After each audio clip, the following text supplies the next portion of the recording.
Welcome to Pratap classes. दोस्तों, Pratap classes के YouTube channel पर आपका स्वागत है। तो आज अपने सामाजिक व धार्मिक पुनर्जागरण के अंदर आज अपनी इस टॉपिक में पढ़ेंगे स्वामी विवेकानंद। और स्वामी विवेकानंद आपको पता है प्रत्येक एग्जाम के लिए यहाँ से क्वेश्चन एग्जाम के अंदर पूछा ही जाता है। तो इससे पहले मैंने आपको स्वामी दयानंद सरस्वती करवा दिया, राजा राम मोहन राय मैंने कंप्लीट करवा दिया। आज अपने बात करेंगे स्वामी विवेकानंद। तो इन्होंने रामकृष्ण मिशन की स्थापना की थी। पूरी डिटेल इस क्लास के अंदर, पूरी संपूर्ण जानकारी अपने इस क्लास के अंदर पढ़ेंगे और एक ही क्लास के अंदर पूरा निचोड़ आपको यहाँ पर मिलने जा रहा है। और ये क्लास मान के चलो रीट के लिए, फर्स्ट ग्रेड के लिए और सेकंड ग्रेड एग्जाम के लिए, कोई भी एग्जाम मान लो आप है तो यहाँ से क्वेश्चन आपके लिए रामबाण साबित होगा। तो स्टार्ट करें। एक बार सभी साथी वीडियो को लाइक शेयर करेंगे। देखिए स्वामी विवेकानंद की पूरी डिटेल। तो इनका समय रहा था 1863 से लेकर 1902 तक, कुछ ही समय का इनका समय रहा। इनका जन्म हुआ था 12 जनवरी 1863, कोलकाता के अंदर इनका जन्म हुआ। इनकी मृत्यु हुई थी 4 जुलाई 1902, बेलूर मठ हावड़ा के अंदर इनकी मृत्यु हुई थी। जन्म इनका कोलकाता में और मृत्यु हुई थी बेलूर मठ है हावड़ा में। शिक्षा इन्होंने कहाँ ली? स्कॉटिश चर्च कॉलेज 1881 से 84, विद्यासागर कॉलेज 1871 से 77, प्रेसिडेंसी यूनिवर्सिटी कोलकाता विद्यापीठ, इन इनसे इन्होंने शिक्षा ली थी। और किस संगठनों को उन्होंने स्थापना की थी? इन्होंने एक तो रामकृष्ण मिशन, तो ये तो इनका बहुत ही शानदार जो मिशन था, संगठन था। इसके अलावा अद्वैत आश्रम और इसके अलावा रामकृष्ण मिशन विवेकानंदा कॉलेज, तो इन्होंने इनकी स्थापना की थी। और इनके माता पिता का नाम था विश्वनाथ दत्त और भुवनेश्वरी देवी, इनके माता पिता का नाम था। तो बढ़िया तरीके से स्वामी विवेकानंद की आज पढ़ेंगे चर्चा।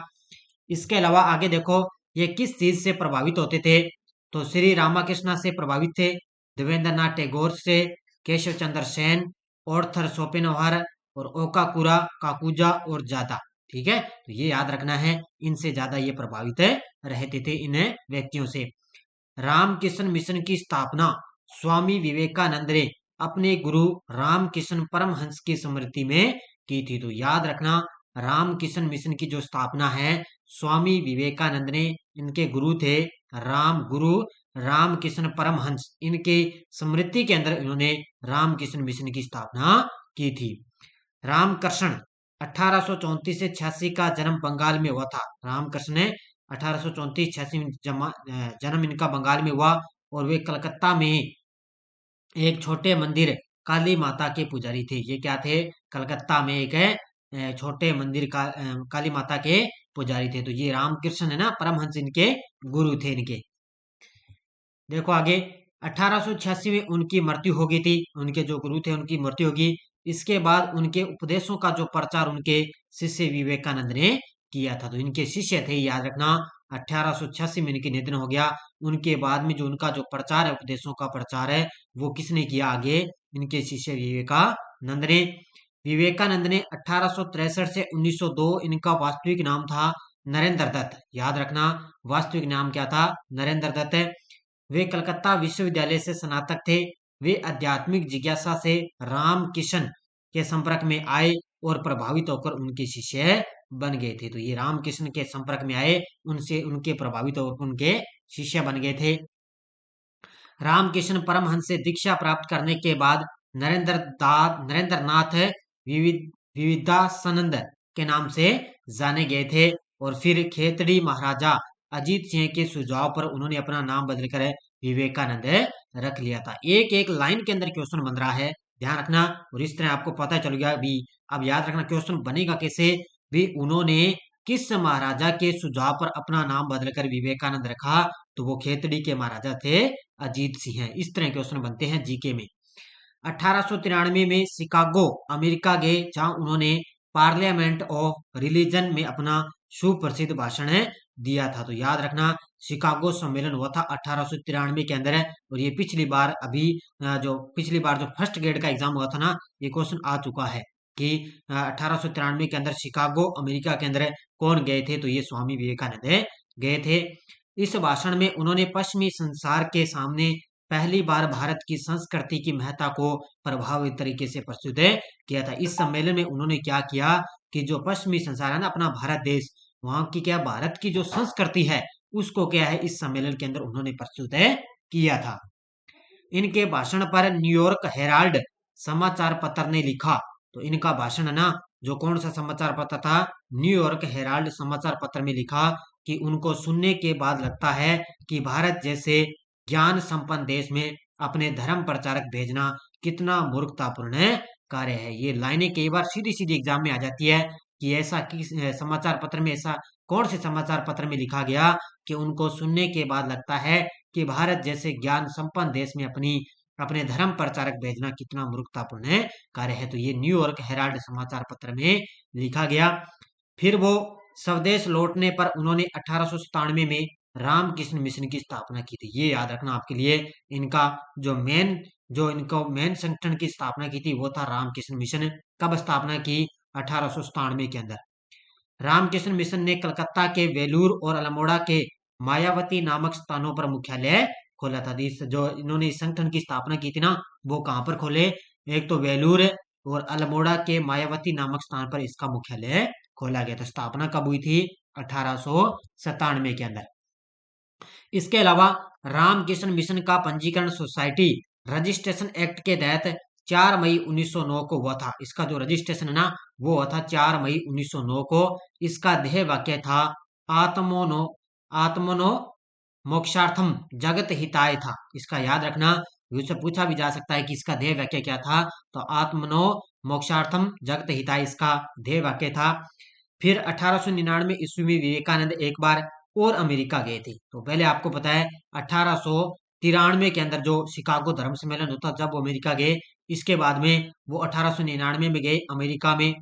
1900 ईस्वी में उन्होंने फ्रांस के पेरिस में धर्मों के इतिहास के सम्मेलन में भाग लिया। फिर 1900 में क्या है, फ्रांस के पेरिस में धर्मों के इतिहास के अंदर उन्होंने भाग लिया।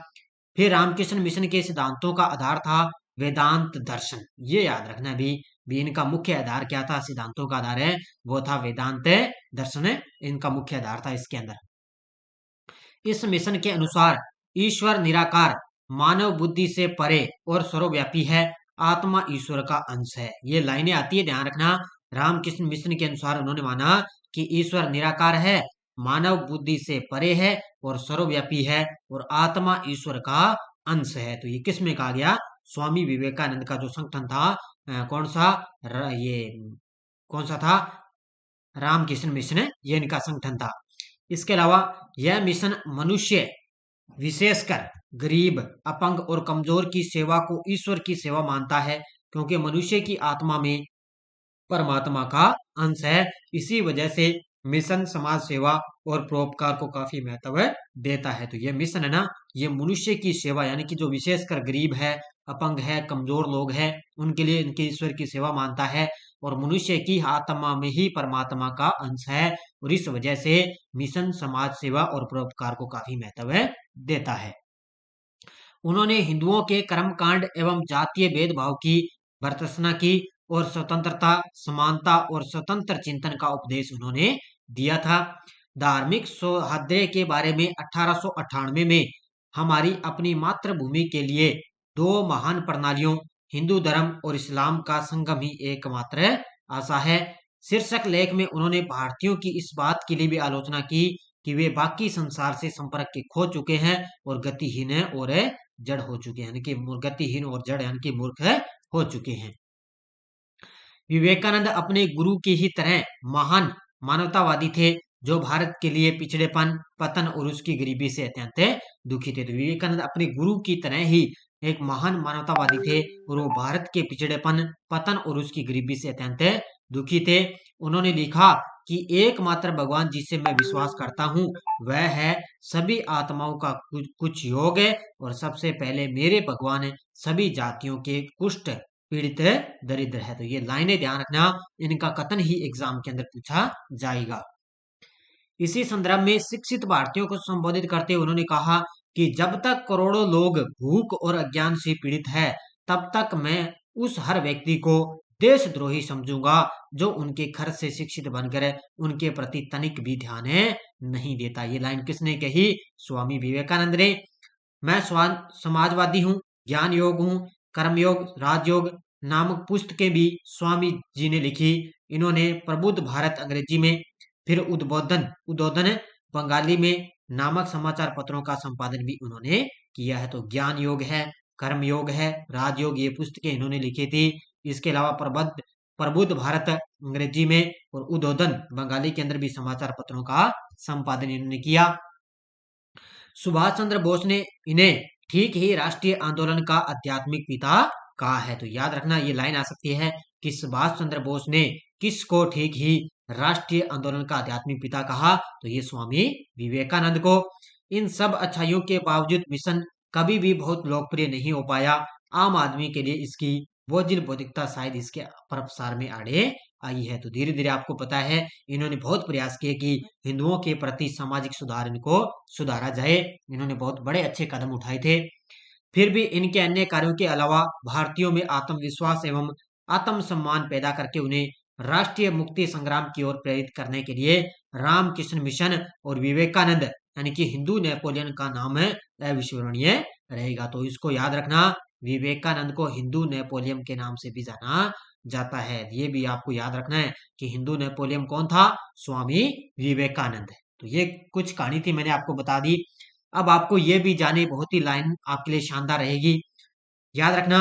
स्वराज्य शब्द का सर्वप्रथम प्रयोग किया था स्वामी दयानंद सरस्वती ने। ये मैंने आपको बढ़िया तरीके से करवाया था कि स्वराज्य शब्द का प्रयोग किसने किया? स्वामी दयानंद सरस्वती ने। सिस्टर निवेदिता विवेकानंद की शिष्या थी जिनका मूल नाम मार्गरेट नोबेल था। तो सिस्टर निवेदिता ये है स्वामी विवेकानंद की शिष्या थी, याद रखना, और इनका मूल नाम मार्गरेट नोबेल था। अब्दुल लतीफ बंगाल में मुस्लिम पुनर्जागरण के पिता ने कलकत्ता में मोहम्मडन लिटरेरी सोसाइटी की स्थापना की थी। तो सीधा आ सकता है कि बंगाल में मुस्लिम पुनर्जागरण के पिता कौन थे? वो थे अब्दुल लतीफ। उसके अलावा राजा राम मोहन राय का जन्म राधानगर हुगली बंगाल में इनका जन्म हुआ, ये मैंने करवा दिया। संवाद कौमुदी किसी भारतीय द्वारा संचालित, संपादित और प्रकाशित प्रथम भारतीय समाचार पत्र था। मोहन राय को इसीलिए पत्रकारिता का अग्रदूत कहा जाता है। तो सबसे पहले राजा राम मोहन ने इस पत्रिका का संपादन किया।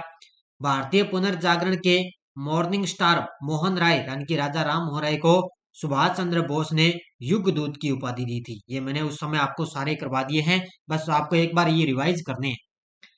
केशव चंद्र सेन ने इंडियन रिफॉर्म एसोसिएशन स्त्री शिक्षा हेतु की स्थापना की और इंडियन मिरर नामक प्रथम भारतीय दैनिक समाचार पत्र का भी उन्होंने प्रकाशन किया था। किसने?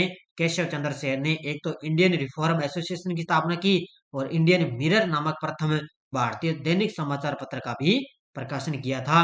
और ये लाइन तो आपके लिए बड़ी शानदार है, यदि कोई भारत को समझना चाहता है तो उसे विवेकानंद को पढ़ना चाहिए। लाइन किसने गई? रविंद्रनाथ टैगोर ने। याद रखना, यदि कोई भारत को अगर समझना चाहे तो विवेकानंद को पढ़ना चाहिए। तो ये लाइन किसने कही? रविंद्रनाथ टैगोर ने।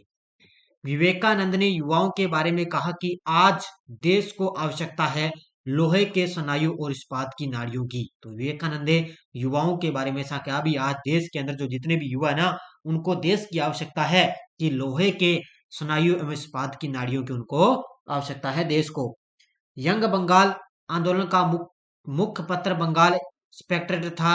इसके अतिरिक्त डेरोजियो ने हेस्पेरस इंडिया गजट का संपादन भी किया है। तो यंग बंगाल आंदोलन का मुख्य पत्र था कौन सा? बंगाल स्पेक्टेरेट, ये आपको याद रखना है। इसके अतिरिक्त डेरोजियो ने हेस्पेरस इंडिया गजट का भी संपादन किया है। तो ये कुछ आपके लिए तथ्य मैंने आपको करवाए थे। तो आज अपने स्वामी विवेकानंद के बारे में पढ़ लिया।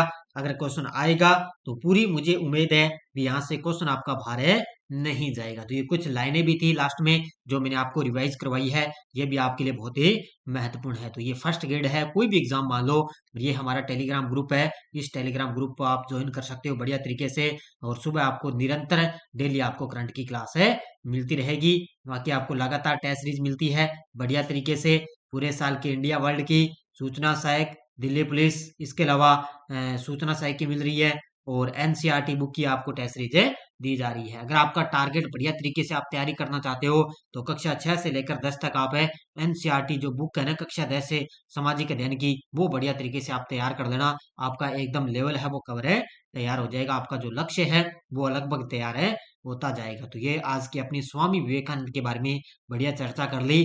धन्यवाद। जय हिंद, जय भारत।